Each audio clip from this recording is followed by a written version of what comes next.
नमस्कार. चंद्र राशीप्रमाणे मकर राशींच्या व्यक्तींना सप्टेंबर 2025 या महिन्यासाठी मी आता मार्गदर्शन करणार आहे.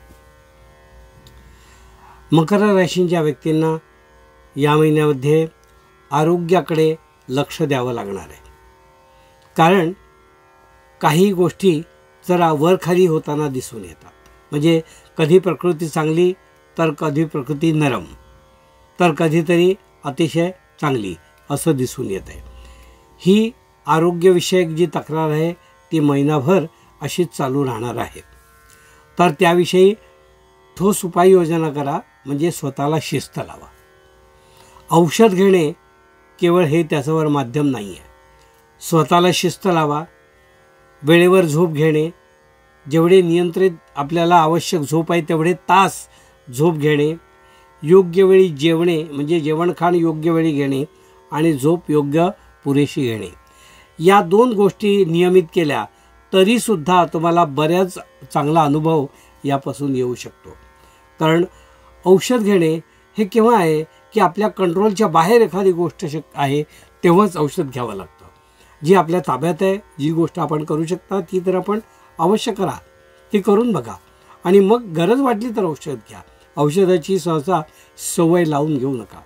कारण देवाने आपले शरीर असं बनवलं आहे की त्याला स्वतः काही प्रतिकारशक्ती असते. त्या प्रतिकारशक्तीचा पण उपयोग करा.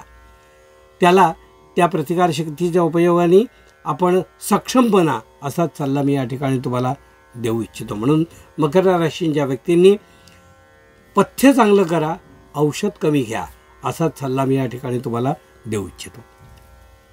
आपल्या प्रकृतीविषयी योग्य काळजी घ्यावी. ज्यांना डोळ्यांचे रोग आहेत किंवा काही विशिष्ट जास्त नंबरचा त्रास आहे अशा लोकांनी विशेष काळजी घ्यावी.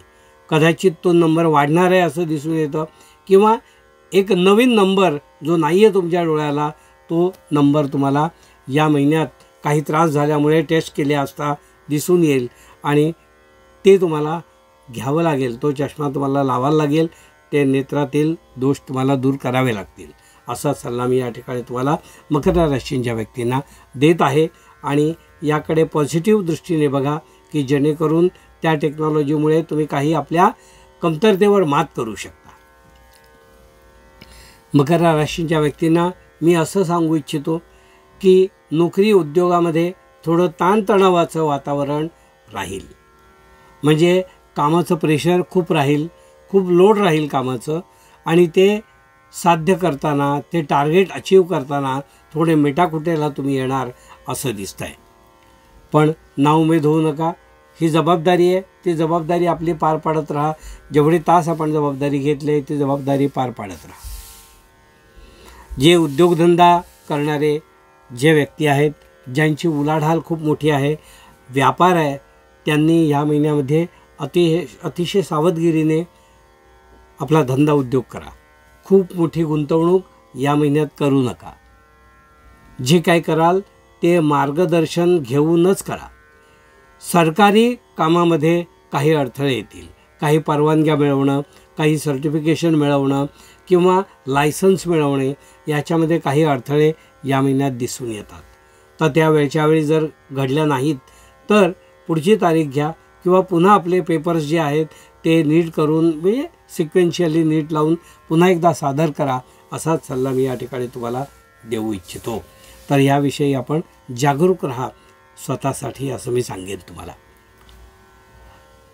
जे लोक एखादी मोठी एक्सपान्शन धंद्यामध्ये करू इच्छितात त्यांनी आपलं काम जे आहे, आपलं कर्तव्य जे आहे ते एकदा पुन्हा रिव्ह्यू घ्या. तज्ज्ञांकडून सल्ला घ्या. कारण तुम्हाला एक्सपान्शन धंद्यामध्ये करायचं असेल तरी त्यामध्ये योग्य काय आहे हे तिसऱ्या एका माणसाकडून तुम्ही चेक करून घ्या. म्हणजे तुम्ही कुठे चुकत असाल तर वेळीच तुम्हाला ते आपल्याला सावरून घेता येईल. सुधारणा त्यामध्ये ज्या आहेत त्या करता येतील.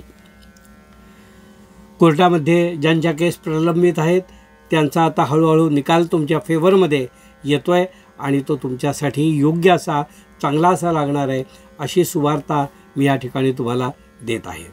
पण नवीन दावा लावणे असं काही मात्र या महिन्यात तुम्ही कोणावरही करू नका, हे मी तुम्हाला या ठिकाणी सांगेन. आपल्या मित्रांसाठी आणि मित्रमंडळींसाठी तुम्हाला जास्त वेळ खर्च करावा लागेल.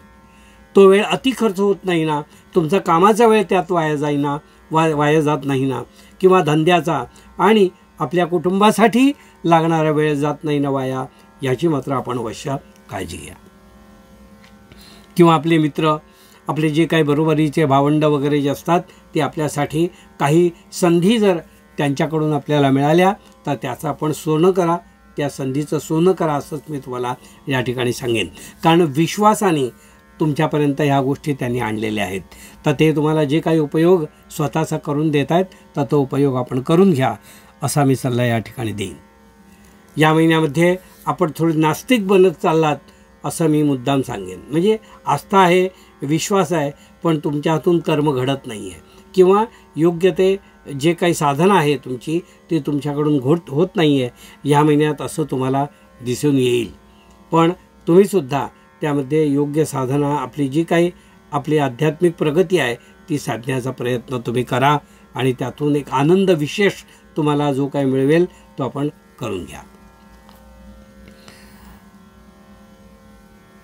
मकर राशीच्या व्यक्तींना मी असं सांगू इच्छितो की या महिन्यामध्ये उत्पन्न जे आहे, आपलं उत्पन्न जे आहे ते प्रत्यक्ष पैशाच्या रूपाने आपल्या हातात न येता अन्य काही माध्यमातून आणि साधनातून ते तुमच्याकडे येऊ इच्छितं.